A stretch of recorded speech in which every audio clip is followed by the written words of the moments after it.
It's time for Giants Baseball Corner.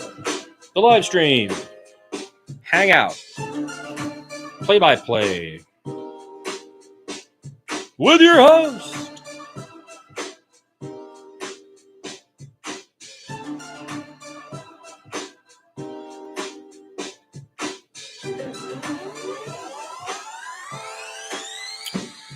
Today, it's the rubber match at Wrigleyville after the Giants split the first two wildly different games, by the way.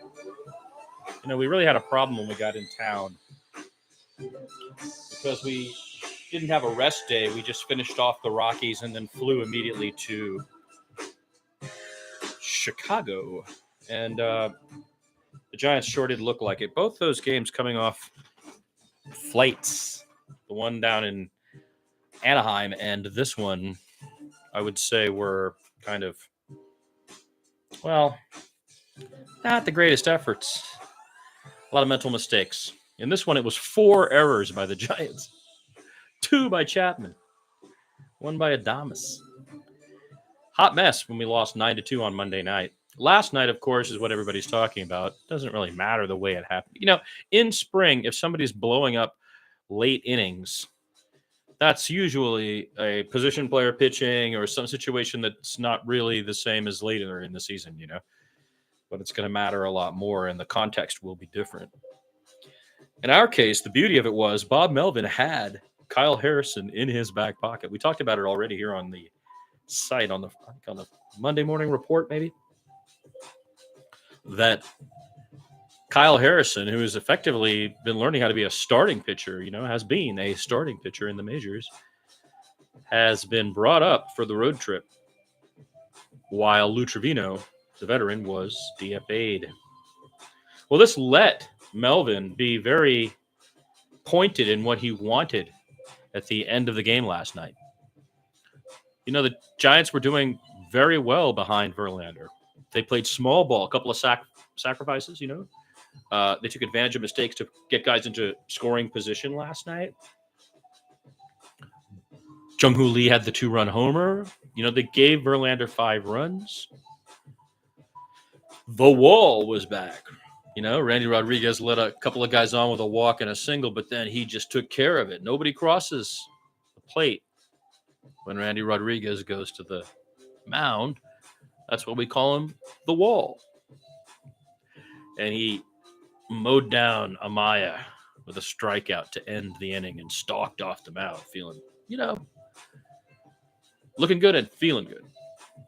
Disappointed in himself for putting a couple of runners on, knowing he could command it and commanding it. Striking out the guy who had hit the 2-run homer earlier off of Verlander, by the way. Then Doval came in, was perfect. 3 up, 3 down. Tyler Rogers came in, perfect.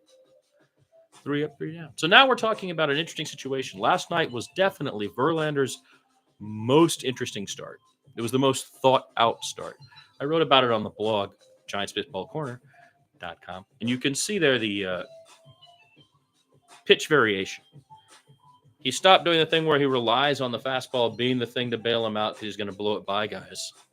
The lesson has been learned. He got tagged. Ryan McMahon was the ugly one the other day, but this was really cool to see. He's working it out. He's evolving as a pitcher.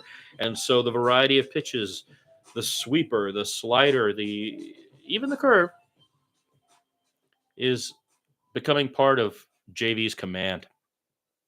And so he gave us 5 82 pitches, but it felt more fought, you know, like it was he's in control of this. And he walked off the mound again with the possibility to win the game. And the middle relievers all held, and it came to Ryan Walker, and he blew the save.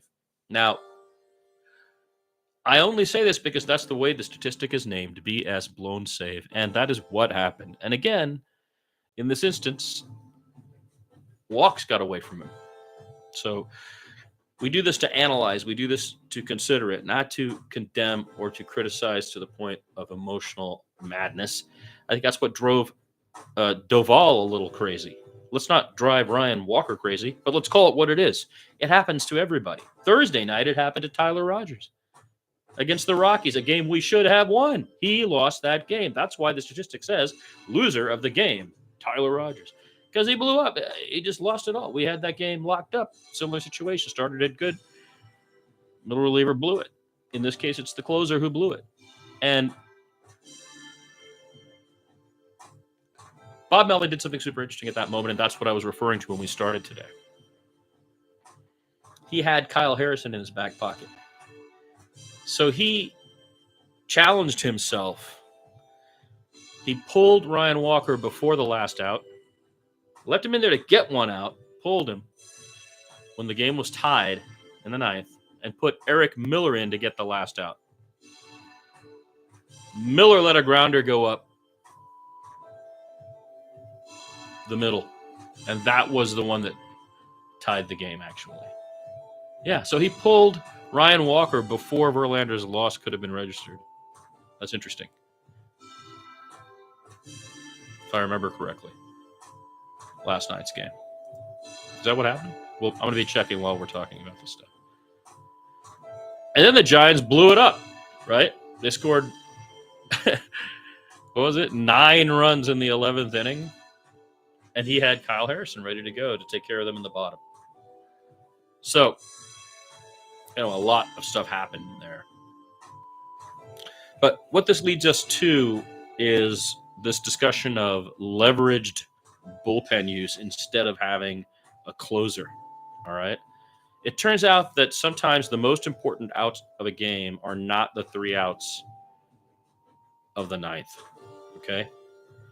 And if you can calculate the most important outs and which ones they are in a bullpen session in a game, you can cater the bullpen and put your best guy in the right place to fit the situation. And that is what this is about, okay? It might mean sending Camilo Duvall out in the 6th or Hayden Birdsong out in the 9th or Kyle Harrison, So the idea of the traditional closer is not only kind of pointless, it's kind of obnoxious aggrandizing of a guy, right? We make the closer into this dude. And that is the way it is going to be. I'm not pretending that Emmanuel Clase isn't that, or that the closer doesn't exist and isn't a dominant part of the game. But the position is changing, okay? And in the same way that I said for years that the relievers are going to make wins, the win count is going to change, right? Then the same thing is going to be happening with bullpen and closers, the idea of the closer. So I watched a pretty good video about this on Simple Sabermetrics. I put a link in the description underneath the last post, I think, on the YouTube channel. Oh, and I also made a disclaimer. There's a new disclaimer for this channel, which I posted to a page of its own that says disclaimer in capital letters. This is a, channel that relies on fair use. And I am attempting to be analytical, whether it's involving, fan-based emotional notions or not. That's not really what the thing is. But yeah, so that Simple Sabermetrics video is all about how leveraged bullpen situations can be weighted and you can create a scale. So he had low leverage situation was a 3-run lead in the 9th with 2 outs. And that had a value in LI of below 1. Then there's medium leverage situation. An example would be down 1 run in the 6th with 1 runner on first base with 1 out. So you have 1 out, 1 guy on, but not in scoring position, and you're down by a run. That would be medium leverage, and it would have an LI around 1. And then high leverage, say a 1-run lead in the 7th inning with the bases loaded. Okay, that would have an LI around 2.0. So the way I've been talking about Randy Rodriguez as the wall, he has an LI, I think, that's very high because in high leverage situations, he goes out there and he doesn't let anybody cross the plate. So I think he would be an example of an LI that's high. I mean, a pitcher that's good at LI that is high, a high leverage situation. Okay, so the point of leveraged bullpens is that you can use the right guy at the right time. Just because you have Emmanuel Clase doesn't necessarily mean you have to save him until the 9th in a specific game. There you go, Tito. That one's for you. Now, the Giants have an excellent bullpen. In fact, we are the envy. It's our strength, right? And we often get screwed by the pen because we try to make someone be the closer or certain things happen. And I think that's not what we're going to do anymore. I think Bob Melvin is smart enough to understand leveraged situations. He's creating them like we saw last night and then dropping in the guy. And then it was done. And it wasn't really done because of the top of the 11th, the 9 runs. Say we'd scored 3 runs in the top of the 11th last night. The confidence we had in Kyle Harrison in that situation when they're all exhausted is high, you know? So I do think we're kind of doing it already, and Bochy kind of was doing that when he did it by committee in those days. But now we're quantifying that. We're saying what is leveraged bullpen use? Okay? It's a team game. Our bullpen is a team. They can be used like a team. Last night, sadly, Ryan Walker got blown up. But Eric Miller got tossed in quickly to make sure he didn't let the last run cross. We went to extra innings, and then we blew it up, and we had our pocket guy. That's beautiful. Come on. That's the good stuff. Each guy lifts the other guy, right? This is Giants Baseball Corner. And we are getting set to watch the Giants and Padres. I mean, the Giants and Cubs. I don't know why I keep saying Padres. I'm upset about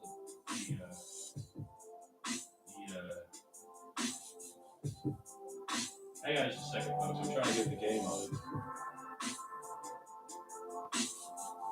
Here we go.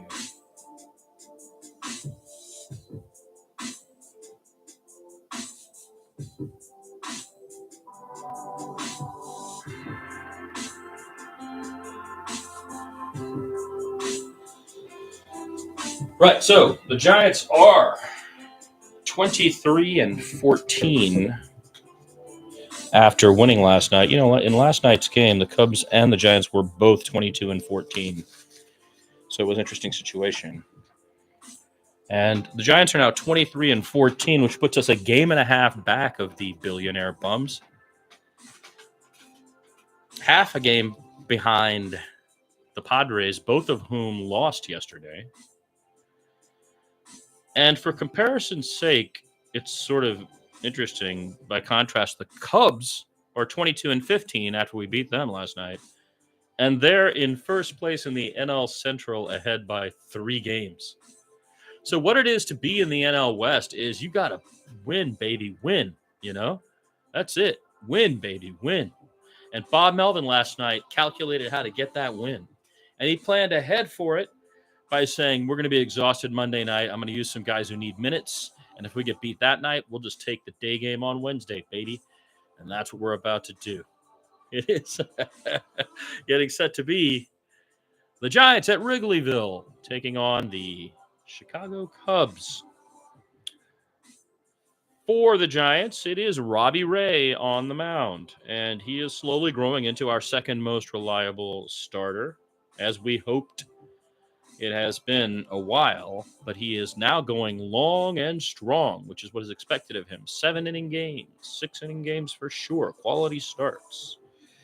He is 4-0 in 4 starts. That's right. He has won them all. He has a 3.05 ERA, 41 strikeouts, and a 1.25 whip, which is quite good. I still maintain, as I've said from the beginning of the year, that we are overestimating the quick ability for Justin Verlander to transition into what he's going to be. He ought to be the 3rd starter, in my opinion, and Robbie Ray should be the 2nd starter. And tonight we'll see him again. What I like is the idea of it being Logan Webb, Robbie Ray, Justin Verlander, then Hicks, then Rope, or the Rope Birdsong combo pack, or, you know, Kyle Harrison, Rope, Birdsong, platooning 5th starter. But I like the idea of our first 2 starters being in place relatively early and us not being subject to Verlander's experimentation to find who he is now in the 2nd starting pitching slot. I'd like to see it be, you know, as I've said. Tonight it will be a chance to see Robbie Ray, and whether this is for real. He will be going up against Ben Brown. on the mound for the Cubs. Let's see here. It'll be Yastrzemski in right and leading off tonight for the Giants. Today, it's a day game, the right way to play. It's a day game at Wrigley today. It'll be Yastrzemski in right and leading off today. Willie Adames batting second and playing short. Jung-Hoo Lee in the third spot, followed by Matt Chapman at third base and batting cleanup. Jung-Hoo Lee in center, of course. Wilmer Flores is DHing. Elliot Ramos is in left and batting sixth. Lamont Wade Jr. is playing first today and batting seventh. Patrick Bailey is getting a rest, and the catcher will be Sam Huff today in the eighth slot. Christian Koss is again playing second and will bat ninth. The Cubs are fielding the same squad as last night, I believe. Let's take a look. They've got Ian Happ, the left fielder, leading off. Kyle Tucker, the DH, batting second. Seiya Suzuki, the right fielder, will be batting third. Carson Kelly, the catcher, batting cleanup. Justin Turner, first baseman, batting fifth. Nico Herner, the second baseman, batting sixth. Pete Crow Armstrong, left hitting center fielder, the lefty. Dansby Swanson is in the eighth slot, shortstop. And John Birdie, the third baseman, is again batting ninth. Now, the bottom of this lineup for the Cubs has been very productive. I think they might be the most in the majors. And so quieting them last night was interesting. Verlander wasn't quite able to do that. And then we had a kind of an error by Wisely that made one of them more successful than he ought to have been. But Wisely got minutes in that game, you know. They're showing beautiful shots of Wrigley. Boy, I haven't been there in a very long time. Wind, let's see here, blowing in. The wind is blowing in today. In all fields, left, center, and right, the wind is blowing in. This is Giants Baseball Corner. We are watching the game.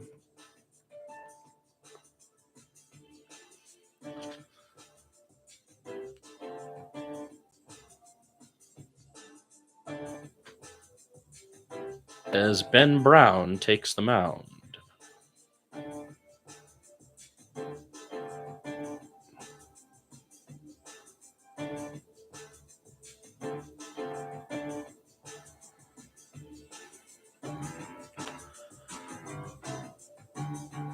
You are visiting Giants Baseball Corner. It is 1:20 p.m. in Chicago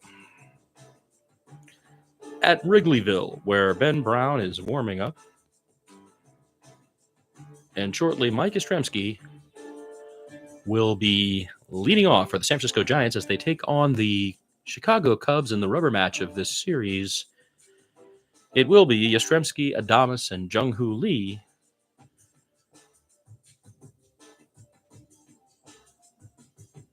for the Giants against Ben Brown. I'm going to get a beer.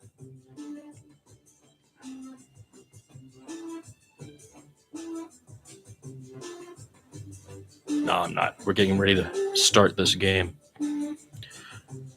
Okay, Brown takes the last of his warm-ups.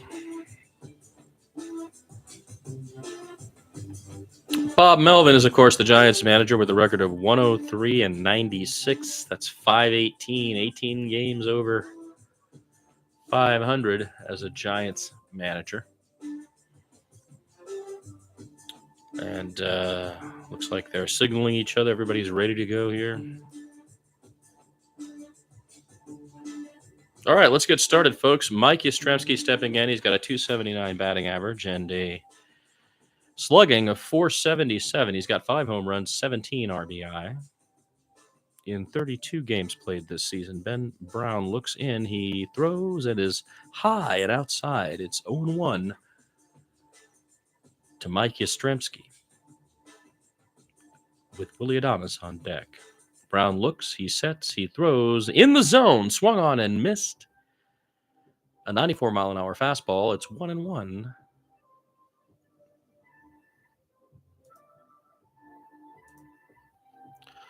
Ben Brown sets, throws. It's in the zone. Yastrzemski rips it foul up the first base line.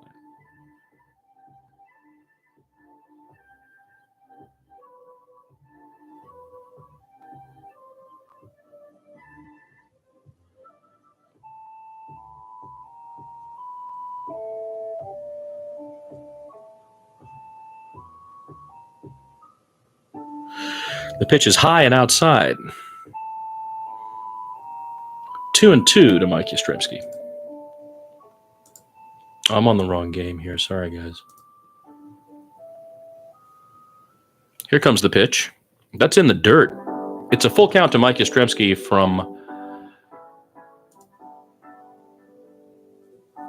Ben Brown. 5 pitches, a full count. Here's the pitch. Outside, he walks it.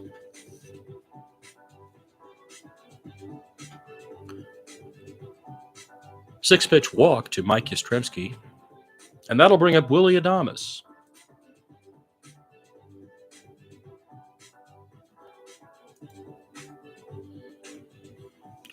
Adames batting .222.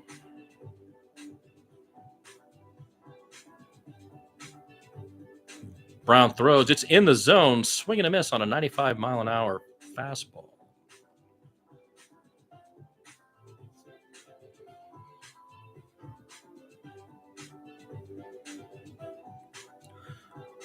It's 0-1 to Willie Adames with a runner on first. Ben Brown looks in. He sets. He throws. It's in the zone. Swung on. This same pitch. Driven to right. Deep and out of play. Another 95-mile-an-hour fastball. This time, Adames made contact. Drove it deep up the first base line and out of play.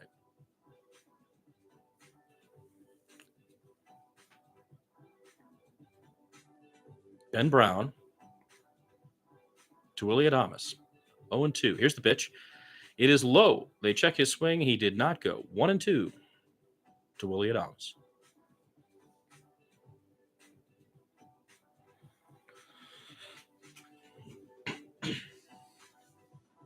I need a cough button. Here comes Ben Brown. He throws. It's in the zone. 86-mile-an-hour two-seamer looked like. Adames fouls it off. The count will remain 1-2. Excuse me. Ben Brown looking in. It's 1-2 to Willie Adames with Mike Yastrzemski standing on first. Here's the pitch. Oh, he goes to first. Mike dives back in time.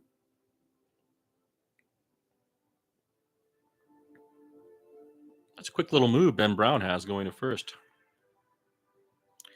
He looks in. The count is 1-2 to Willie Adames. Adames is set. Knee slightly bent, that bat pointing down behind him, and he swings on a 96-mile-an-hour fastball. It is a fair ball driven up the third base line, fielded deep in foul territory by third baseman John Birdie. The throw is not in time. There are runners on first and second. Wow, that ball was just barely fair, crossing the bag in fair territory and traveling very deep into foul territory. Birdie tracked it down, backhanded it, turned around, and by the time he threw it, it was well late. There are runners on first and second with nobody out for Jung-Hoo Lee. Here's the pitch in there for a strike, an 85-mile-an-hour two-seam fastball.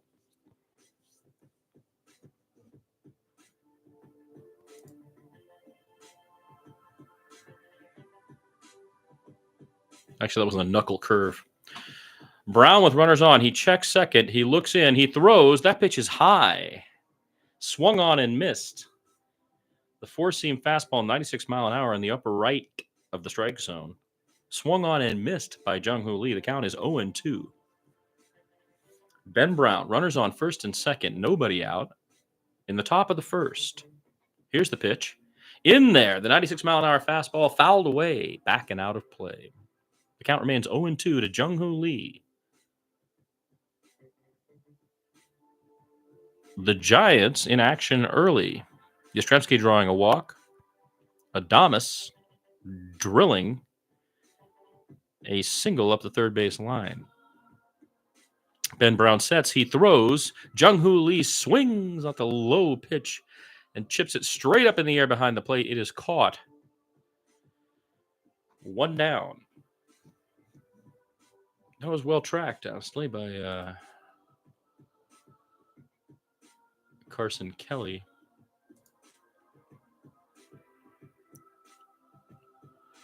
With one down, runners on first and second, it will be the cleanup hitter, Matt Chapman.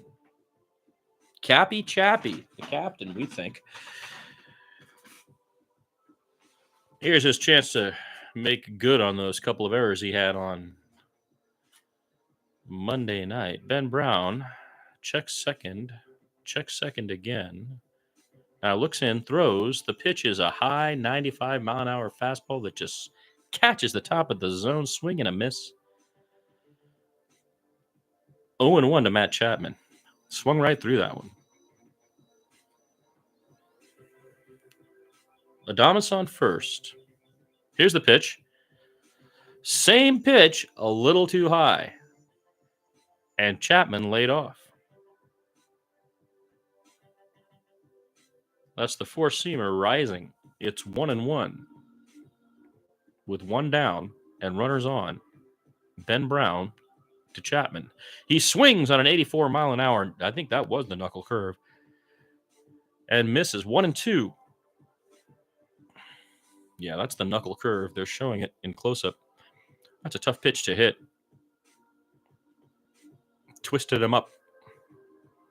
Chapman now behind 1-2 with one down and runners on first and second. Ben Brown looking more comfortable. He checks second. Looks in. Throws. That's high. 2-2 to Chapman.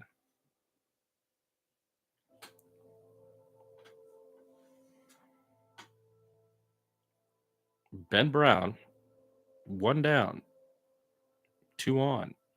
Here's the pitch. It catches the outside of the zone and is given strikeout. Matt Chapman was looking, and he shook his head at the ump. Behind the plate tonight, it is whom? Do we know? Let's check the box. Let's see. The home plate umpire is Chad Fairchild. That looked to be a strike to me. It seemed to catch. There's the pitch. That one, again, he gives it to him. It's slightly outside on the lower part of the zone. So we can see a little bit what Fairchild is doing here, at least for righties. It is 0-1 with two down. Here's the pitch. High and swung on. Fouled up and out of play. It's 0-2 quickly to Wilmer Flores.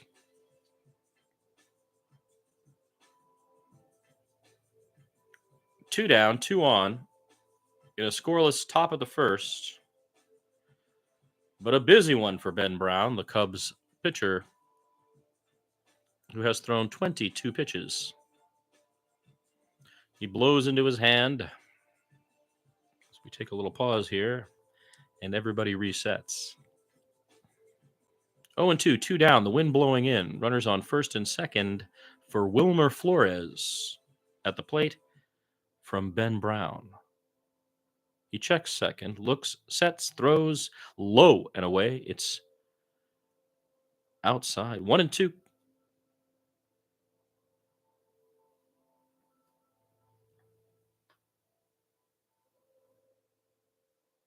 A base hit here could score one of these fellas. Here comes the pitch. It's 96-mile-an-hour heater right down the middle, and Wilmer Flores base hit to the right field, and it will score.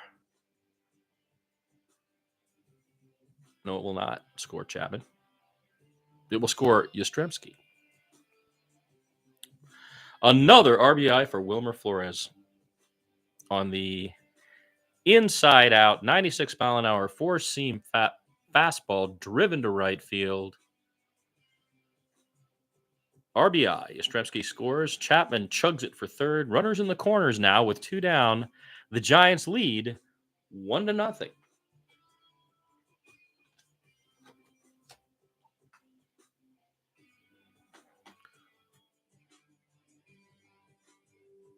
Yastrzemski was hauling, but the throw was well offline. There are runners in the corners. The Giants now lead 1-0. There are 2 out. Ben Brown now blowing into his hand, trying to warm up. Flores gets another RBI. And now it's Elliot Ramos, who has been hot lately. Here comes the pitch. It's outside, not given. 95-mile-an-hour heater. 1-0.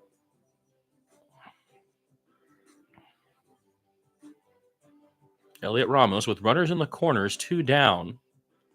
Wilmer not a threat to run. Here's the pitch. Again, outside. That one did not look remotely close. His 26th pitch here in the top of the first inning. Ben Brown is behind 2-0 to Elliot Ramos with runners in the corners, 2 down, and the Giants leading 1-0. He looks in, he throws. That's well inside. The heater's way off now. He doesn't look good. It's 3-0 to Elliot Ramos. There are 2 down. And a walk would bring up the catcher, Sam Huff. Ramos jumps on a fastball, drills it to third base. Birdie catches it and throws out. Flores at second, and the Giants are retired. 1-0 Giants in the top of the first. And they really made Ben Brown work.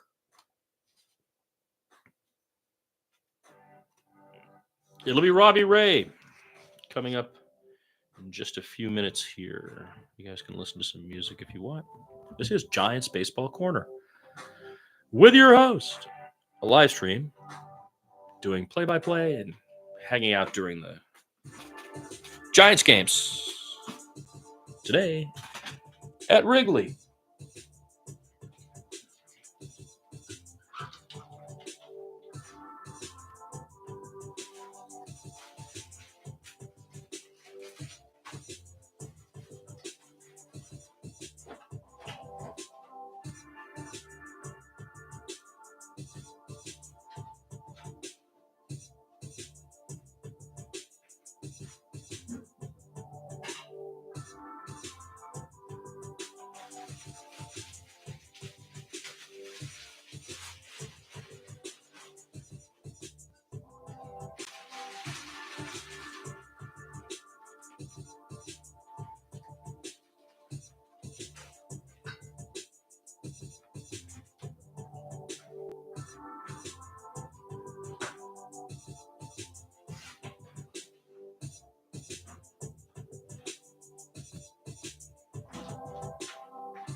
Robbie Ray getting his warm-up pitches in. He's got a 1-run lead. That's useful. He'll be facing Ian Happ, Kyle Tucker, and Seiya Suzuki. Here in the bottom of the first inning. And I will be eating chips and drinking beer. Ray misses 1-0. Here's the pitch. In there for a strike. 1-1.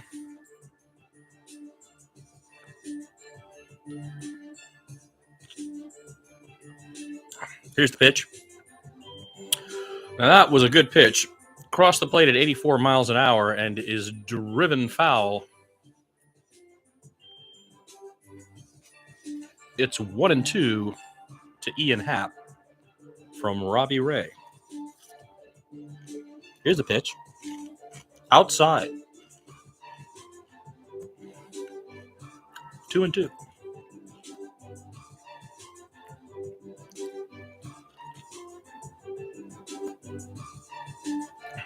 Ian Happ batting .279. Ray looks in. He sets. He throws. That's a great pitch. Swing, and he drives it back and out of play on the 92 mile an hour right across the plate. Look like a two-seamer to me. I guess I could look on the play-by-play.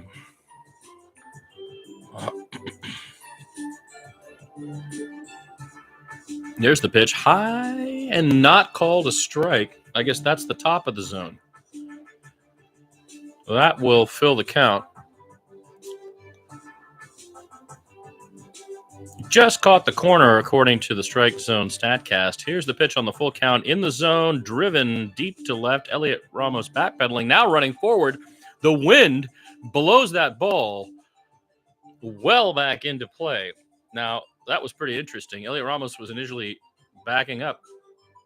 That strong wind we were talking about in the Windy City pushed that ball in. He's running after it now. He's running in from left field to make that about 25 yards behind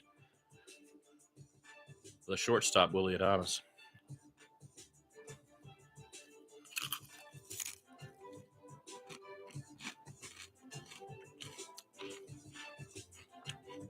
Robbie Ray to Tucker now. Low. It's 1-0 to Kyle Tucker.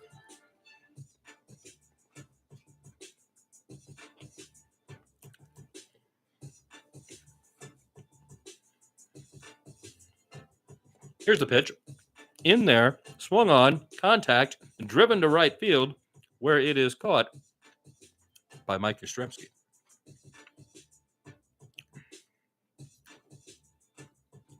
A deep, high fly.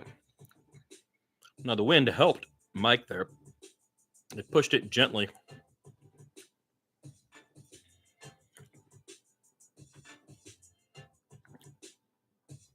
Seiya Suzuki steps in 33 games. He's batting .259. Robbie Ray looks in with 2 down, throws. It is a low curve, 79 mile an hour slow looping curveball that falls below the zone. Suzuki does not offer 1-0. Here's the pitch. In there for a strike. 1-1. Robbie Ray to Seiya Suzuki with nobody on, 2 down in the bottom of the first.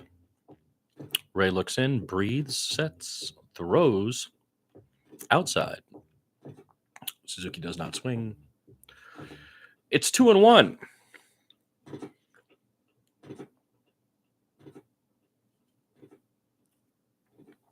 Robbie Ray looking in. Sets, throws. The ball is driven back, hits him in the heel, and is fielded by Christian Koss, who throws him out, the runner, Suzuki.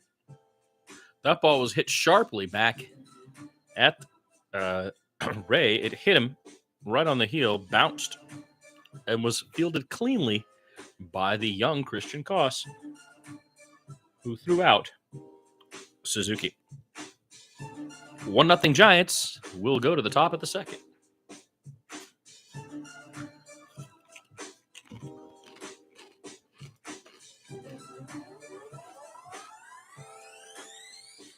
Chips, baby. Both kinds. If you're a Briton or in the UK, we got those kind of chips.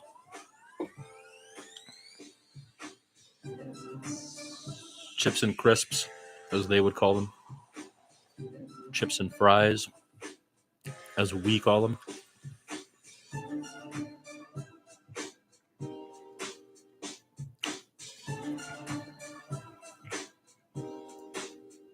Oh, I should put this on the site, shouldn't I? Too late.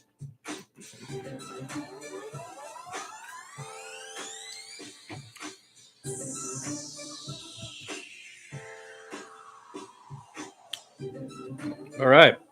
Pretty good outing there for Robbie Ray in the first. 3 up, 3 down on a total of 13 pitches. By contrast, Ben Brown is walking back out there having thrown double that and given up just 1 run. He can be happy about that part of it, but he's been working hard.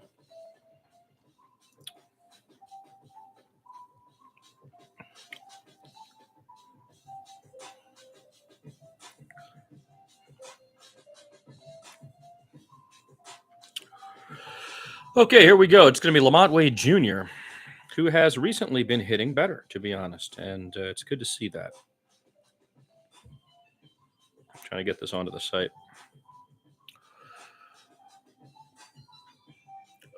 Ben Brown looks in to Wade Jr. The pitch is a strike, a 95-mile-an-hour fastball. He looks at it. It's 0-1.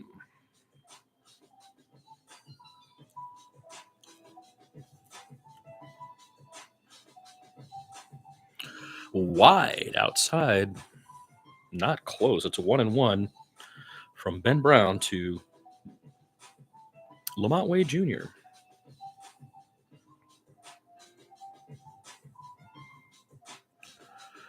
That ball is popped up almost straight up in the air behind the plate, but it is blown so far over that way. The catcher can't, Carson Kelly can't track it down. It is a high, tall strike is what it is.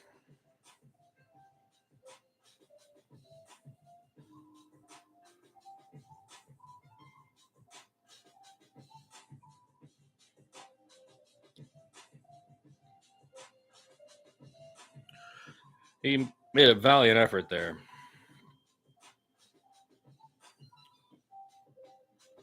Gotta say. Here's the pitch. It is high and outside on the fastball.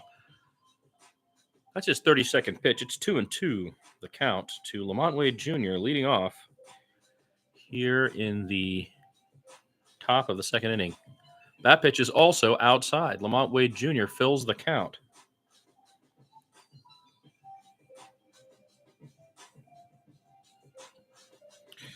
Ben Brown looks to be in quite a bit of trouble here.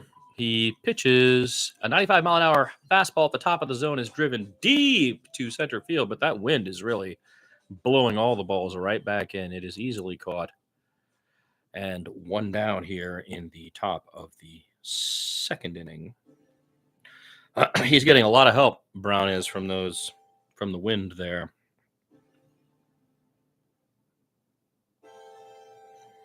I'm trying to get the live stream onto the site. Ben Brown throws, misses 1-0 to Sam Huff, the catcher filling in for Patrick Bailey today.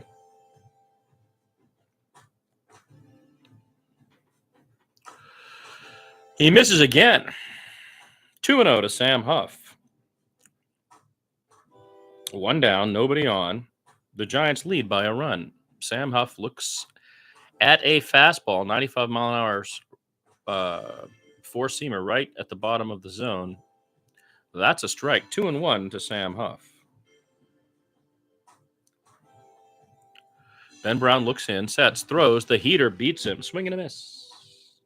2-2 from Ben Brown to Sam Huff. And you can now watch this on Giants Baseball Corner from now to the end of the game. Brown throws. It bounces in the dirt, backstopped by Kelly. That's not going to do it.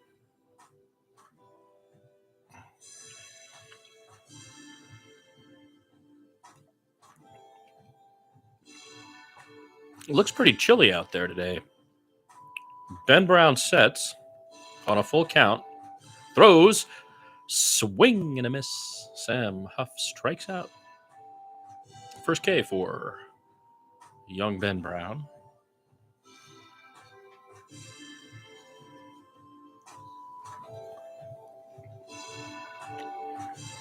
Yeah, these guys are all wearing jackets and knit hats over in Chicago, the broadcasters. Okay, here we go. The ninth man, Christian Koss. He takes a pitch from Ben Brown. Drives it right up the middle. It is fielded well. And he is thrown out. That was a beautiful play by the second baseman for the Cubs, Nico Herner, who will be batting in the bottom of the frame. Batting third, as it were. Coming up, the cleanup hitter, catcher Carson Kelly, followed by Justin Turner and Nico Herner. Say that 5 times fast. This is Giants Baseball Corner. The time in Chicago is 1:46 p.m.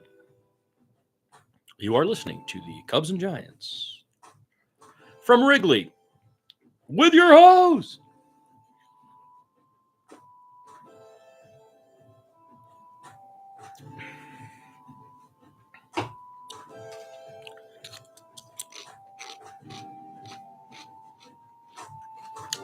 leveraged bullpens is what we were talking about earlier. The idea that you don't have a formal closer, but rather you have a set of guys that you use interchangeably in the 6th, 7th, 8th, 9th, and if necessary, extra innings. That is exactly what happened last night. Bob Melvin, in a masterful stroke, DFA'd the veteran Lou Trevino and said, "You're not going to travel, old man. Chill out. We're going to bring up a young kid who could actually start for us if we need him to. And we're going to throw him in the bullpen, and we'll have him in the 11th inning in Chicago." Then he told all the bats that, and they were like, "Wait, really? Well, then we're going to score some runs here." Now, I checked the extra innings games when they began. These are all new. Statistics and a lot of this stuff, they don't really matter because they're very new. That this is a different game from the game in the past. That's why I like doing this, and I'm excited to do this channel because it's about the game now, not about any history or any of that stuff. It's about what's actually going on now. And right now, it's Carson Kelly taking a pitch from Robbie Ray, which is low. That's 0-1 in the bottom of the 2nd inning from Robbie Ray to cleanup batter Carson Kelly. Ray sets. He pitches in there for a strike. It's 1-1. So these leveraged bullpens are about using several dudes instead of one dude. That's what we were talking about today. Robbie Ray, though, is the starter. He sets. He throws a beautiful pitch. The exact same place, just about a 1/4 inch, slightly more outside. That is the area that our home plate umpire Chadwick is giving today. It's 1-2. It's good to see that there's consistency for both teams from plate umpire, Chad Fairchild behind the plate. Here's the pitch. Low and away. He is in that same area, but far too wide. It's 2-2 from Robbie Ray to Carson Kelly.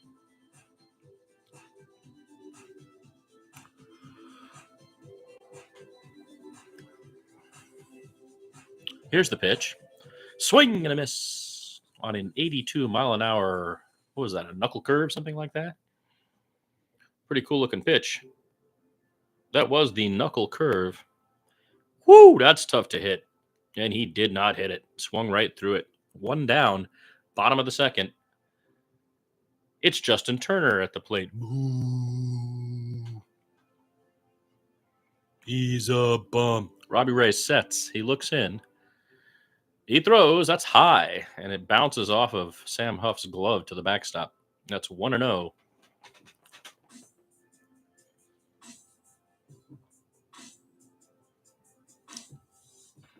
This is Giants Baseball Corner. We are watching the game live on the wall over here, as I call it. Robbie Ray sets now with 1-0 count. Throws, misses again. It's 2-0 to Turner with 1 down here in the bottom of the 2nd. Now, I'm just a couple of seconds behind ESPN. Here's the set. Here's the pitch. 4-seam fastball strike. Swinging.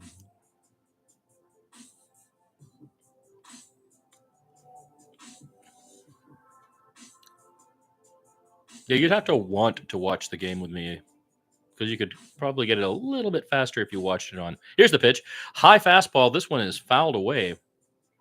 Boy, location for Robbie Ray looks pretty good right now.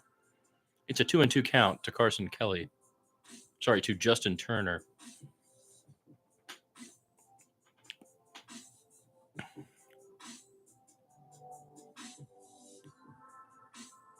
With one down. Ray looks in. He throws. There's that knuckle curve, but this time it's way outside and low. He knows it. He turns around, somewhat disgusted with himself. That one was not close. It's a full count.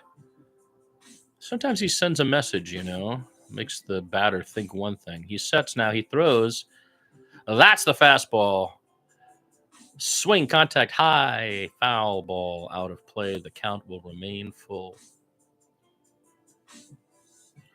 Robbie Ray facing Carson Kelly. Sorry, Justin Turner after having. Here's the pitch. In there, swung on, hit to Chapman, who deflects it.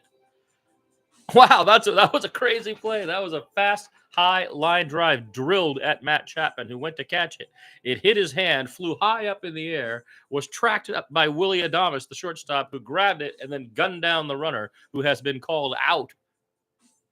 The Cubs are looking at the video, and they're not going to argue. That's amazing. What a play. That was real teamwork by Chapman and Adames to get the out here.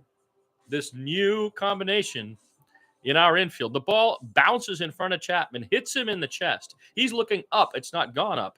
It's gone to his left in the dirt. He still can't see it well after Adames tracks it down. Adames immediately gets it, picks it up, scoops it, guns down the runner. What a beautiful play that was. Alert by Adames. Here's the pitch.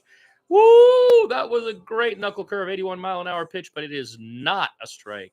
It looked like it crossed the plate in the right place. The ball ended up low and outside. It's 1-0 to Herner. Nico Herner. Here's the pitch. In there, the fastball, 94 miles an hour. That's strike one. It's 1-1 to Nico Herner. What a crazy play that was. There are two down here in the bottom of the second. Here's the pitch.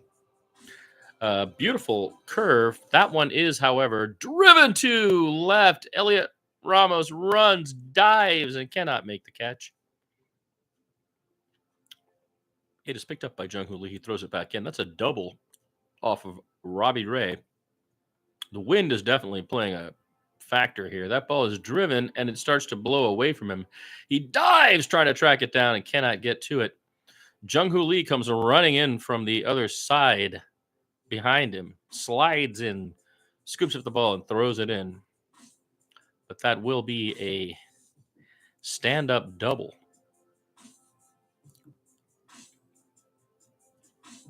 Good piece of hitting there. That's the facts. Now throwing to Pete Crow Armstrong.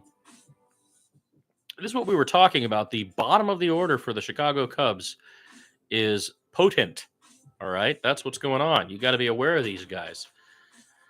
Crow Armstrong sets in. Robbie Ray sets, throws. That's a nice pitch. Swing and a miss. It's 1-1 to Crow Armstrong. Two down. A runner standing on second after the double by Herner. Here's the pitch. It's in there and fouled back out of play.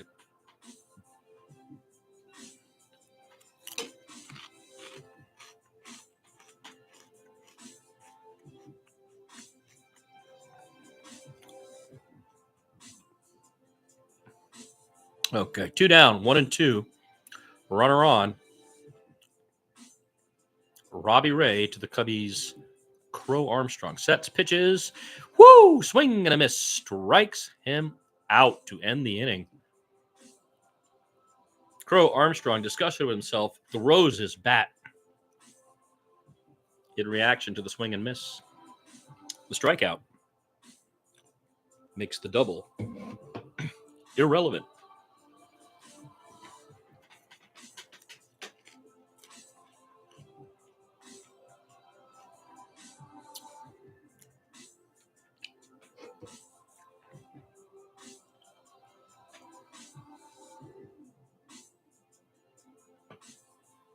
Man, Jung Hoo Lee ran from center field to back up Elliot Ramos, who dived fully extended, and the ball bounced in front of him, hit his glove, and trickled.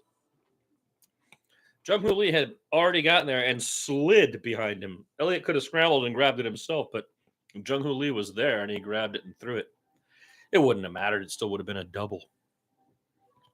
I applaud Ramos for taking that chance with 2 down early in the game. And he is trying to make left field his. I like that. He got a little break the other night because Matos could come in for him. He is a power hitter. Elliot Ramos, as a power hitter playing left field for the Giants, has a base on balls bat flip, which I really love. If he gets a walk, he considers it earned because they're afraid of him, and he whips the bat back and takes off his shin guards. It's a base on balls bat flip that Elliot Ramos does that I really enjoy, to be honest.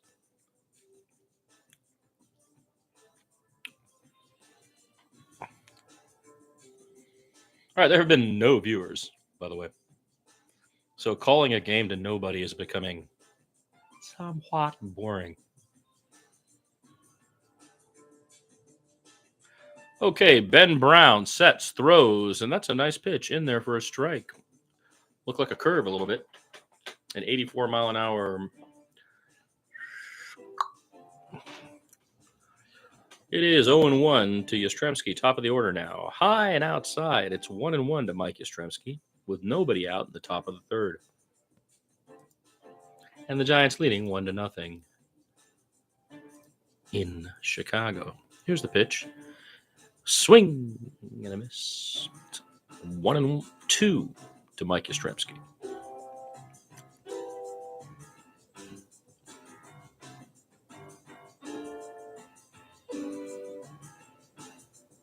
Oh, the scores can't even be seen. Ben Brown sets. He throws. Strikes out Yastrzemski. The 94-mile-an-hour fastball. Impressive, young man. You're really impressive. You're really impressive, young man.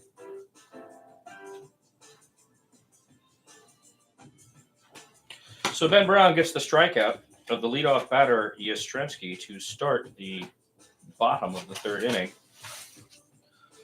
That's a good moment for him. And now he throws another strike to Willie Adames. It's 0-1 to Adames with 1 down. The Giants only lead by 1 run, so despite all the trouble he's been in, having thrown 46 pitches, here's the pitch. Adames swings and misses on a 95-mile-an-hour heater. It's 0-2 to Willie Adames with 1 down in the top of the third. Ben Brown now settling in a little. He sets, he throws to Adames outside with the fastball. It's 1-2 to Willie Adames. Here we go. Brown sets, pitches. In there. Strikes him out with the heater. Looking. Adames was waiting for that 84-mile-an-hour changeup. Instead, he got the heat frozen. 2 down. Ben Brown is blowing into his hand all day long, as if he's a little chilly. But he is definitely settling down now. This will be his 50th pitch in the top of the third. And that is driven straight up in the air to left by Jung-Hoo Lee, where it is basket caught by Dansby Swanson. That was a good inning for young Ben Brown. It'll be Swanson, Birdie, and Ian Happ when we come back. Now, this is 1 hour of Giants Baseball Corners live coverage with your host. Now, since we don't have any viewers today, I am going to stop the stream. It was more an exercise, than anything. If the game gets interesting, maybe I'll start it up again. We do need subscribers. Feel free to subscribe, please. Smash the like or the dislike, whatever you want to do. Okay, let's go Giants. Let's beat these Cubbies. Let's get the job done.